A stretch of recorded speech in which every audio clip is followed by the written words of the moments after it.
You may be familiar with the Band of Brothers, but how well do you know the legendary troops of Easy Company?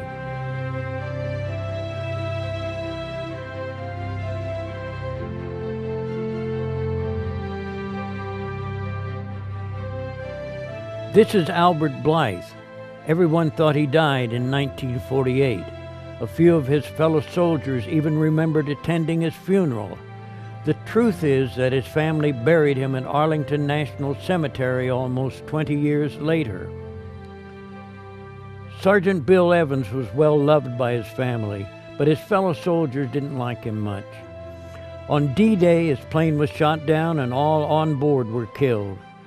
44 years later, a French farmer unearthed his dog tags in a field in Normandy. Pat Christensen was the unofficial artist of Easy Company, always making sketches of what he saw on the battlefield. He admitted in his journal that the true picture of war is impossible to convey, even by those who did the bleeding and the fighting. Before joining the Army, Salty Harris was a Navy man.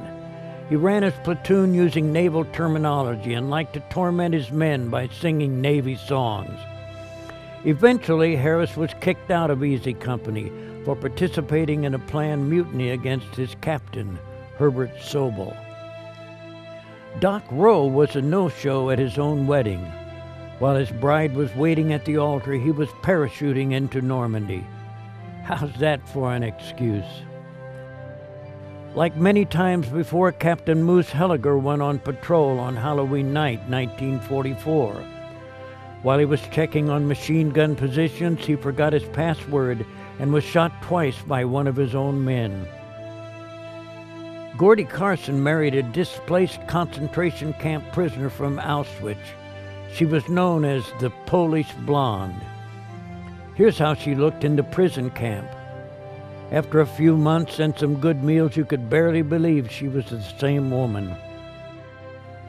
Skip Muck was considered by many to be the heart and soul of Easy Company.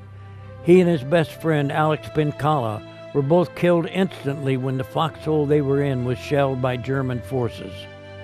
To this day, the Muck and Pincala families carry on a friendship that originated 60 years earlier. Joe Toye was perhaps the toughest soldier in Easy Company. If he hadn't enlisted, he would likely have become a professional athlete.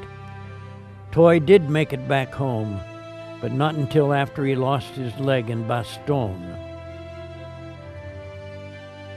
George Levinson dreamed of owning and running a canoeing camp for kids. He never returned from battle, but through a strange twist of fate, his dream still lives on today. Mike Ranney made it home safely. Many years later, his grandson asked if he had been a hero in the war.